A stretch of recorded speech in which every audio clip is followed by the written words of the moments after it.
तीन महीना भ गेलै सैया नहीं लगली कत घुमाबैलैया 3 महीना भ गेल सैया नहीं लगली कत घुमाबैलैया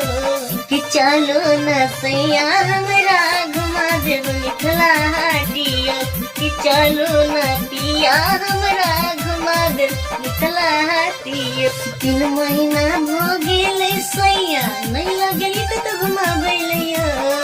3 महीना भ गेल सैया नहीं लगली कत घुमाबैलैया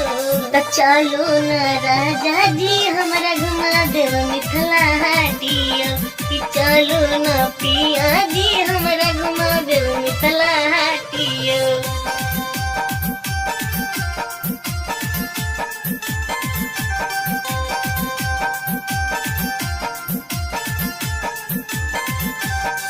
चलो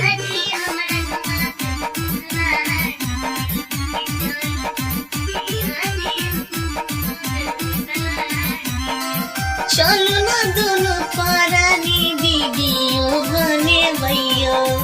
गाँव वाला के वायरल भका हम देखे भैया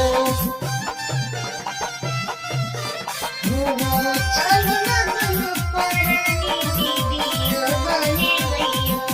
गाँव वाला सबके वायरल भका हम देखे भैया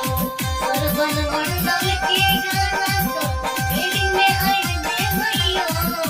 राइटर किंग राजा मंडल के लिखल फील्डिंग आई दे भैया कि चलो न सैया हमरा मिथिला हाट घुमा दे दियो कि चलो न पिया जी हमरा मिथिला हाट घुमा दे दियो।